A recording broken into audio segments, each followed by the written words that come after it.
بسم اللہ الرحمن الرحیم۔ آج آپ کے ساتھ کچھ عرصہ پہلے ڈیلی مشرق میں شائع ہونے والا میرا کالم دعاؤں کی چھتری شیئر کرنا ہے۔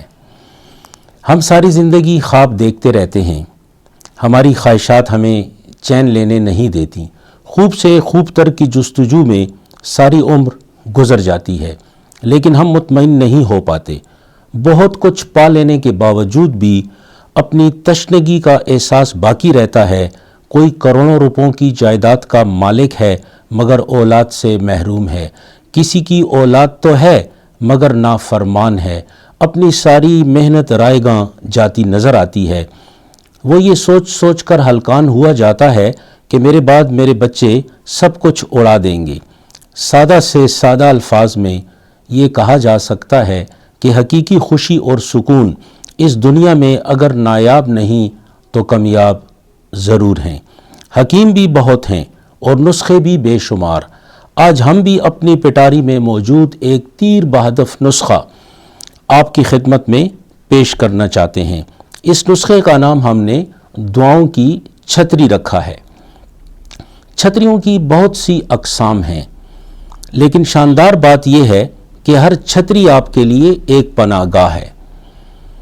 موسلادھار بارش میں بھیگتے ہوئے شخص کی حالت اس وقت دیدنی ہوتی ہے جب اس کے پاس ایک عدد چھتری نہیں ہوتی۔ چھتری والا خراما تیز بارش سے لطف اندوز ہوتا ہوا اپنی منزل کی طرف رواں دواں ہوتا ہے، اور پھر ہزاروں فٹ کی بلندیوں سے چھلانگ لگانے والا چھاتا بردار فوجی کتنی بے خوفی کے ساتھ جہاز کے کھلے دروازے سے نیچے کود جاتا ہے۔ اسے اس وقت اللہ پاک کی ذات کے بعد صرف اور صرف اس چھتری پر بھروسہ ہوتا ہے جو اس کے چھلانگ لگاتے ہی کھل جاتی ہے اور وہ بحفاظت زمین پر اتر آتا ہے۔ اب آتے ہیں دعاؤں کی چھتری کی طرف۔ اسے آپ دعائیں سمیٹنے کا عمل بھی کہہ سکتے ہیں، اور یہ دعائیں چھتری بن کر آپ کو دنیا کی بلاؤں اور مصیبتوں سے اپنی حفاظت میں لے لیتی ہیں۔ آپ اپنے آس پاس ایسے بہت سے لوگ دیکھتے ہیں کہ جن پر زندگی مہربان ہوتی ہے اور وہ بہت سی سہولتوں سے لطف اندوز ہو رہے ہوتے ہیں۔ دعائیں تو ہمارے چاروں طرف خوشبودار پھولوں کی طرح بکھری ہوتی ہیں، صرف انہیں آگے بڑھ کر حاصل کرنا ہوتا ہے۔ دعائیں تو ہر روز ہمیں پکار کر اپنی طرف بلاتی رہتی ہیں، مگر ہم ان کی طرف دیکھنے کی زحمت بھی گوارا نہیں کرتے اور انہیں نظر انداز کر کے آگے بڑھ جاتے ہیں۔ کیا کبھی اپنے آفس میں کام کرنے والے نائب قاصد کی زندگی کے بارے میں سوچا ہے؟ اس کے ناتواں جھکے ہوئے کندھوں کو دیکھ کر کبھی یہ خیال آیا ہے کہ آخر وہ کون سا بوجھ ہے جس کی وجہ سے اس کے کاندھے وقت سے پہلے جھک گئے ہیں؟ اسے آگے بڑھ کر سینے سے لگا لو، تمہاری محبت کی گرمی سے اسے نیا عزم اور حوصلہ عطا ہو جائے گا۔ تمہارا سہارا پا کر وہ دنیا کی پریشانیوں کا مقابلہ کرنے کے لیے اٹھ کھڑا ہوگا۔ کبھی اپنے پریشان حال غمزدہ پڑوسی سے آگے بڑھ کر اس کا حال پوچھا ہے؟ کبھی اس سے پوچھا ہے کہ تم کیسے اس کی مدد کر سکتے ہو؟ اسے کس چیز کی ضرورت ہے؟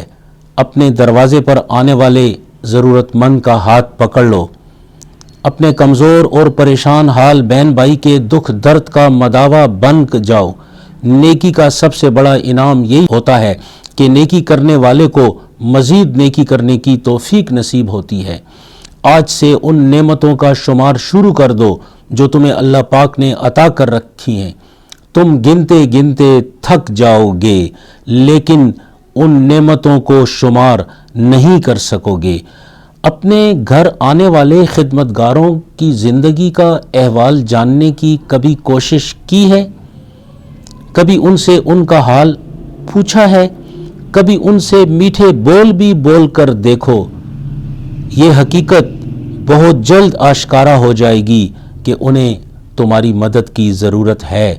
ان کی خدمت کے عوض اجرت ادا کر دینا اور ان کے قریب سے خاموشی کے ساتھ گزر جانا، میرے دوست، یہ محرومی ہے، بدقسمتی ہے، اللہ پاک کی ناراضی ہے۔ جب اللہ پاک کسی سے راضی ہوتا ہے تو اس کی طرف ضرورت مند بھجواتا رہتا ہے۔ خوش نصیب ہوتے ہیں وہ لوگ جو لوگوں کی ضرورتیں پوری کرتے رہتے ہیں، یہی وہ لوگ ہیں جو حقیقی خوشیوں سے آشنا ہیں، انہیں سکون کے صحیح مفہوم سے آشنائی ہے۔ بہت شکریہ۔